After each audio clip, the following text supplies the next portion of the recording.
अनोखे चोर। Flat number 1002, उसमें पड़ी 5 लाशें और जिंदगी की आखिरी सांसें लेता जख्मी पड़ा एक शख्स। दिल को चीर देने वाला ये नज़ारा था डॉक्टर सुकांत सरकार के घर का। आखिर ऐसा क्या हुआ था उस परिवार में जब एक साथ 6 लोग जिंदगी की बाजी हार गए?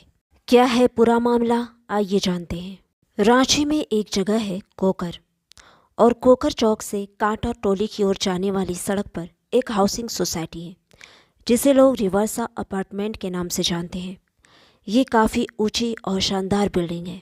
इसी रिवर्सा बिल्डिंग में फ्लैट नंबर 1002 में डॉक्टर सुकांत सरकार अपने परिवार के साथ रहते थे। डॉक्टर सुकांत सरकार आर्मी में डॉक्टर थे जो कि अब रिटायर हो चुके थे, इसलिए लोग उनकी काफ़ी इज्जत करते थे। समाज में उनकी अच्छी प्रतिष्ठा थी। इसकी एक वजह यह भी थी कि वो सामाजिक आदमी थे और हर छोटे बड़े का सम्मान करते थे। उनका एक बेटा था समीर। समीर नोएडा की एक बड़ी कंपनी में ऊंचे पद पर नौकरी करता था। समीर ने नोएडा में मकान भी ले लिया था।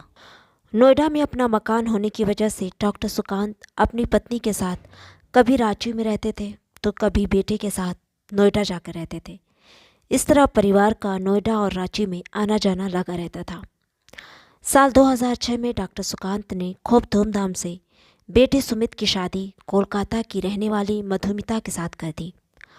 मधुमिता पढ़ी लिखी संस्कारी लड़की थी। शादी के बाद उसने सबके दिल में जगह बना ली। वो एक बहुत अच्छी बहू साबित हुई। सास ससुर भी उसे बेटी की तरह चाहते थे, उसका सम्मान भी करते थे। अब घर में वही सब होता था जो मधुमिता चाहती थी। वो भी इस बात का पूरा ख्याल रखती थी कि उससे कोई ऐसा काम ना हो जिससे घर के किसी मेंबर को किसी तरह की कोई ठेस पहुँचे। वो कभी सास ससुर के साथ रांची रहती थी तो कभी पति के साथ नोएडा। कुछ सालों बाद सरकार परिवार में एक पोती ने जन्म लिया जिसका नाम रखा गया समिता।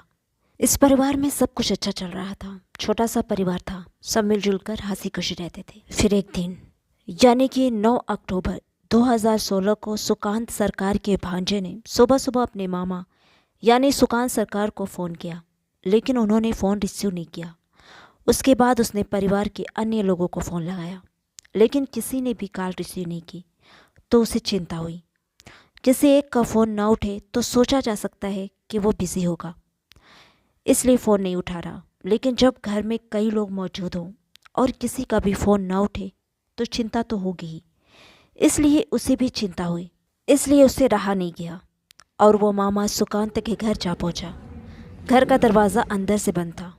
उसने घंटी बजाई, लेकिन किसी ने दरवाज़ा नहीं खोला। तो उसने दरवाज़ा खटखटाया। जब दरवाज़ा खटखटाने पर भी नहीं खुला तो उसने पुलिस को सूचना दी। सूचना मिलते ही थाना सदर पुलिस रिवर्सा बिल्डिंग के फ्लैट नंबर 1002 पर पहुंच गई। पुलिस ने किसी तरह दरवाज़ा खोला। दरवाज़ा खुलने पर जब सभी अंदर गए तो शॉक्ड रह गए। अंदर का नज़ारा दिल चीर देने वाला था। घर के अंदर एक कमरे में 5 लाशें पड़ी थी। उनके शरीर पर किसी तरह के कोई चोट का निशान नहीं था। दूसरे कमरे में अकेले डॉक्टर सुकांत ऐसे थे जिनकी सांसें अभी भी चल रही थी, पर वो बुरी तरह घायल थे। उनका पूरा शरीर खून से लथपथ था। उनके पास एक बड़ा सा चाकू पड़ा था। चाकू पर भी खून लगा हुआ था। साफ लग रहा था कि उसी चाकू से उन पर वार हुए थे। पुलिस ने तुरंत डॉक्टर सुकांत को हॉस्पिटल भिजवाया कि शायद समय पर इलाज मिलने से उनकी जान बच जाए। पर हॉस्पिटल पहुंचने के कुछ समय बाद जिंदगी और मौत के बीच संघर्ष करते हुए उनकी भी सांसें थम गई। एक ही परिवार के 6 लोगों की अचानक मौत से पूरा इलाका सदमे में था। जिन लोगों की मौत हुई थी उनमें डॉक्टर सुकांत सरकार, उनकी 60 साला पत्नी अंजना, उनका 35 साला बेटा समीर, सुकांत सरकार के भतीजे पार्थिव की पत्नी मौमिता, समीर की बेटी समिता तथा भतीजे की बेटी सुमिता शामिल थी। पुलिस ने मौके वारदात का बारीकी से मुआयना किया, साथ ही फॉरेंसिक टीम को बुलाकर सारे सबूत इकट्ठा कराए। इसके बाद बाकी की 5 लाशों को पोस्टमार्टम के लिए हॉस्पिटल भिजवा दिया गया। अब पुलिस को इंतज़ार था पोस्टमार्टम रिपोर्ट का, क्योंकि उसी से पता चलता कि आखिर इन लोगों की मौत हुई कैसे। पोस्टमार्टम रिपोर्ट आने पर पता चला कि जिन 5 लोगों की पहले मौत हुई थी उन्हें एनेस्थेसिया की ओवरडोज दी गई थी। साथ ही उन्हें इंजेक्शन से कोई जहर भी दिया गया था। अकेले डॉक्टर सुकांत ऐसे थे जिनके पेट पर चाकू के 14 घाव थे और इसी वजह से उनकी मौत हुई। पुलिस ने परिवार वालों से पूछताछ शुरू की। इस पूछताछ में पता चला कि जिस समय ये घटना घटी थी, सुकान सरकार की बड़ी बहू मधुमिता नोएडा में थी, इसलिए वो बच गई थी। फ्लैट की तलाशी में पुलिस को कुछ ऐसे कागजात मिले जिससे पता चल रहा था कि ये पूरा परिवार बहू के जुल्म का शिकार था। आगे की जांच और पूछताछ में जो कहानी निकलकर सामने आई वो बहुत ही अजीबोगरीब थी। जैसा कि शुरू में बताया कि जब मधुमिता इस घर में ब्याह कराई तो बहुत जल्द सबके दिलों में जगह बना ली। उसके बाद व्यवहार से सरकार परिवार उस पर अपनी जान छिड़कता था।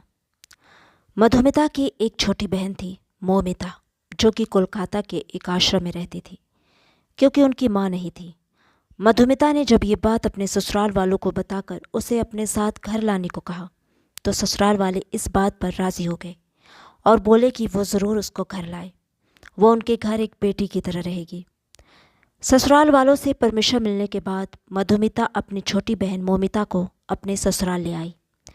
मोमिता भी कभी रांची तो कभी नोएडा रहने लगी। धीरे धीरे मोमिता ने भी अपनी बहन की तरह अपने व्यवहार से सरकार परिवार का दिल जीत लिया। उसने सरकार परिवार का ऐसा दिल जीता कि सरकार परिवार ने उसे बहू बनाने का फैसला कर लिया। इसके बाद डॉक्टर सुकांत ने मोमिता की शादी अपने भाई के लड़के पार्थिव सरकार के साथ करा दी। इस तरह मोमिता सरकार परिवार की छोटी बहू बन गई। मोमिता की शादी भले ही सुकांत सरकार के भतीजे से हुई थी, पर वो रहती थी सुकांत परिवार के साथ ही। पार्थिव अलग मकान में रहता था। वो कभी अपने चाचा के घर आ जाता था तो कभी मोमिता अपने पति के साथ उसके घर चली जाती थी। उसका आना जाना लगा रहता था, लेकिन ज़्यादातर वो सुकांत परिवार के साथ ही रहती थी। इस तरह सुकांत परिवार में अब 7 लोग हो गए थे। वो खुद, उनकी पत्नी, बेटा, दोनों बहुएं और उनकी एक एक बेटियां। धीरे धीरे एक वक्त ऐसा आया जब सरकार परिवार अपनी छोटी बहू मोमिता पर कुछ ज़्यादा ही मेहरबान रहने लगा। मधुमिता से ज़्यादा अब उसकी अहमियत थी। घर में चलती भी उसी की ज़्यादा थी। घर में जब उसका मान सम्मान ज़्यादा होने लगा तो मधुमिता को इससे जलन होने लगी। बस यहीं से दोनों बहनों के बीच नफरत ने जन्म लिया, जिसकी लपेट में पूरा परिवार आ गया। मधुमिता इस जलन के लपटों में कुछ इस तरह झुलसी कि उसने अपने पति और अपनी ही सगी बहन पर यह इल्ज़ाम लगा दिया कि उसके पति और मोमिता के बीच अवैध संबंध है। इस नाजायज़ संबंधों की बात यहीं तक सीमित नहीं रही। आगे चलकर मधुमिता ये भी कहने लगी कि मोमिता के नाजायज़ संबंध उसके ससुर यानी डॉक्टर सुकांत सरकार से भी है। जब इस तरह के झूठे इल्ज़ाम एक इज्जतदार परिवार के लोगों पर लगाया जाएगा तो सोचिए उस परिवार पर क्या बीती होगी, परिवार वालों का क्या हाल हुआ होगा। बहू द्वारा लगाए गए इस इल्ज़ाम से पूरा परिवार हिल गया था।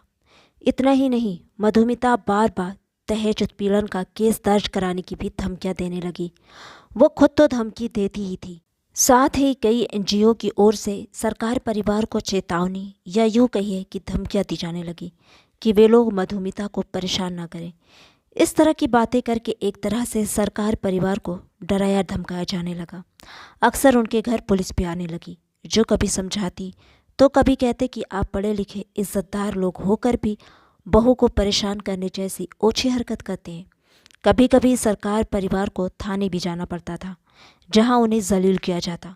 मधुमिता ने पति और सास ससुर पर कई मुकदमे भी दर्ज करवा दिए थे। सुकांत सरकार ही नहीं, उनका पूरा परिवार इस तरह की बातों से शर्मिंदगी महसूस करता, क्योंकि वो जो सफाई देते उनकी बातों पर कोई भी यकीन नहीं करता था। इससे पूरा परिवार दिमागी रूप से इतना परेशान रहने लगा कि उन्हें कुछ समझ नहीं आ रहा था कि वो क्या करें। इस तरह कभी घर की अच्छी बहू कही जाने वाली बहू ने ही पूरे परिवार की जिंदगी में उथल पथल मचा दी थी। एक तरह से उसने सभी का जीना हराम कर दिया था और इसी सब का नतीजा ये आया कि 9 अक्टूबर 2016 को घर के 6 लोगों ने एक साथ मौत को गले लगा लिया।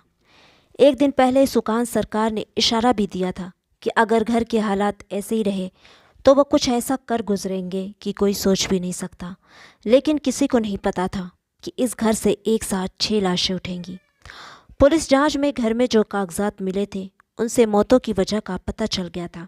इन मौतों का सारा इल्ज़ाम घर की बड़ी बहू मधुमिता पर लगाया गया था। जांच में पता चला कि सभी की रजामंदी के बाद डॉक्टर सुकांत ने ही सभी को पहले एनेस्थेसिया की ओवरडोज का इंजेक्शन लगाया था। बच्चियां किसके सहारे रहेंगी, इसलिए उन्हें भी एनेस्थेसिया का इंजेक्शन लगाने के बाद सबको जहर का भी इंजेक्शन लगा दिया, जिससे किसी की बचने की उम्मीद ना रहे। इसके बाद डॉक्टर सुकांत ने खुद पर चाकू से 14 वार किए। इस मामले की जांच में लगी पुलिस को जो भी सबूत मिले और रिश्तेदारों से जो भी जानकारी मिली, उससे यही साबित हुआ कि इस सब के जिम्मेदार मधुमिता ही है।